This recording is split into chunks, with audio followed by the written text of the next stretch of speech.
Member for Durham. Thank you, Mr. Speaker. It is my pleasure to rise today to speak on S-221, a bill that comes to us from the Senate, and to follow up on the remarks from my colleague, the Member of Parliament for Pickering Scarborough East, who introduced the subject to this House. And this is a bill to create as an aggravating factor in sentencing threats of harm or violence towards those transit workers, public transit workers that get assaulted or threatened in the course of their employment. So this will bring in considerations for the court to consider when sentencing an offender who has really assaulted or put into a situation of harm someone just in the course of doing their job, a job that is a public service, Mr. Speaker. And this will apply to 5 specific criminal code offences, Mr. Speaker, and the sentencing that comes out of convictions under those charges.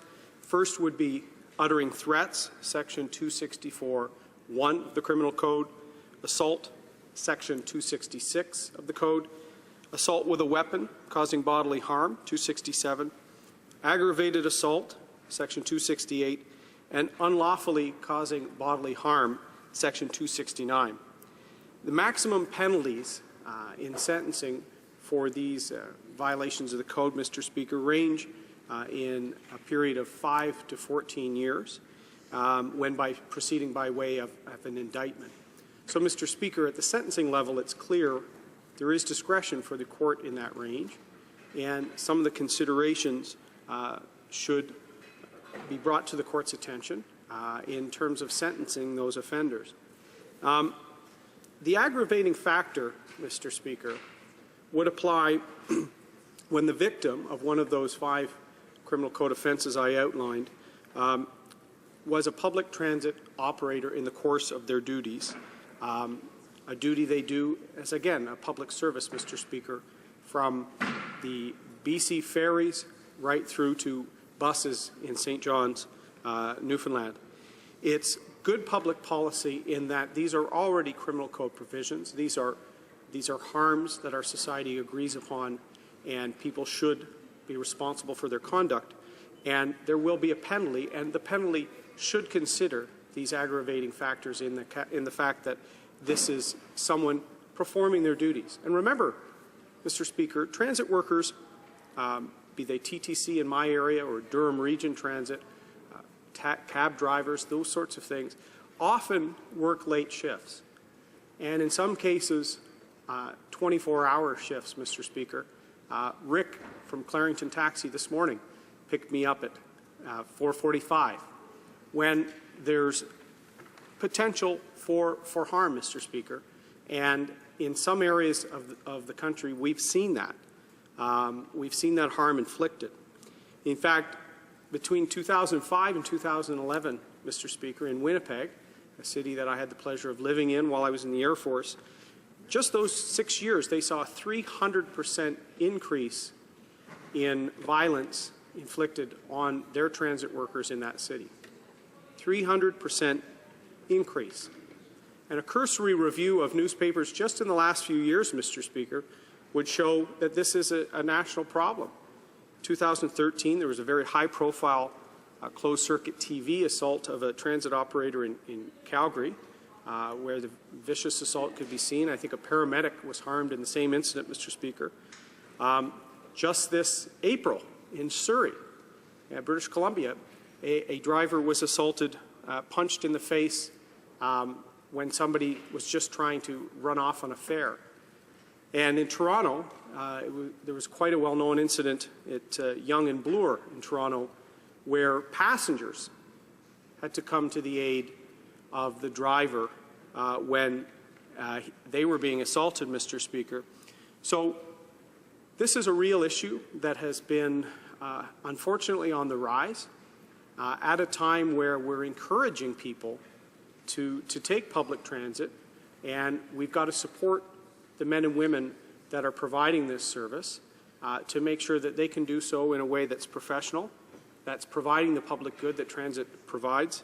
And they know that we, as a government, are saying there should be a harsher sentence when there's violence perpetrated towards these people, really for no other reason other than the fact they're doing their job.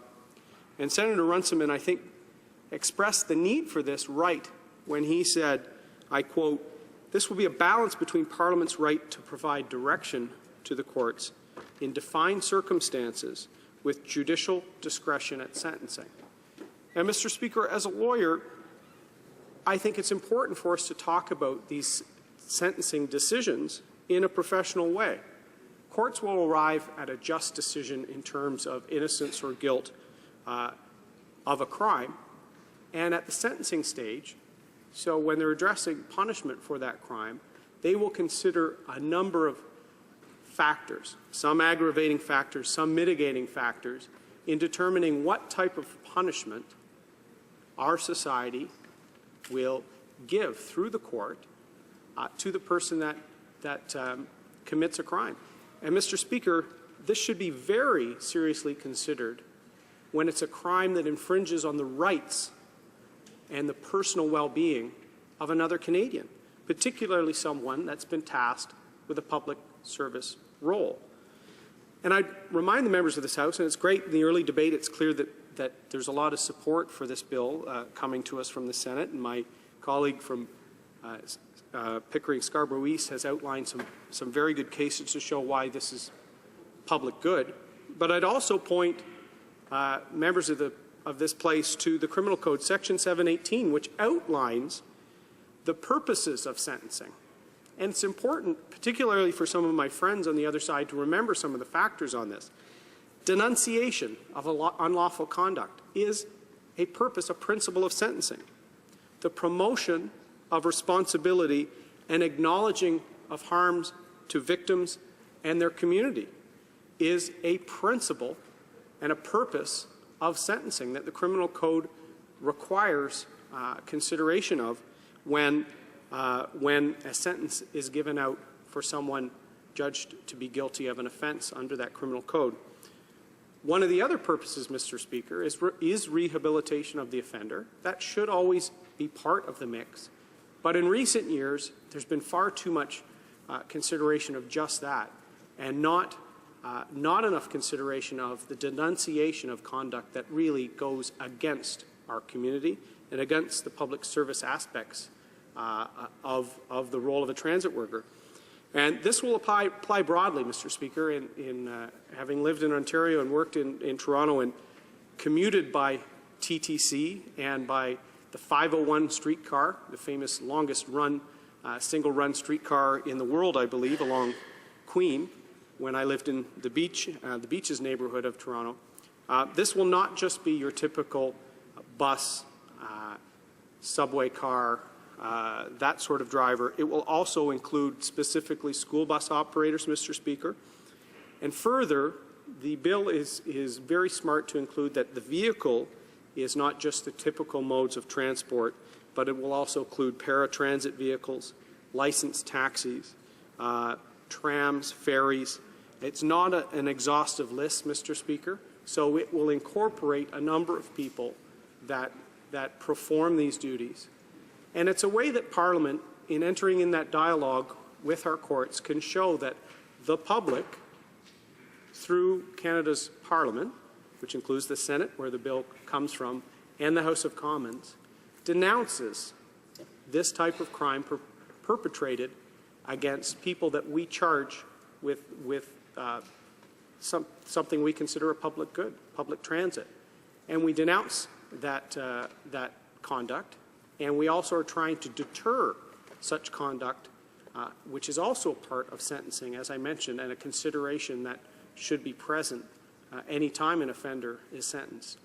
What the deterrence aspect will do, Mr. Speaker, and why I'm focusing on denunciation and deterrence as purposes of sentencing, is the deterrence aspect can actually help lead to less crime. It's not the only factor, but it's an important factor, and it's society's way and Canada's way to try and discourage and deter crime by imposing a stiffer penalty for such conduct. So what a great way to wrap up before Thanksgiving break, Mr. Speaker, to hear general all-party support for this important bill.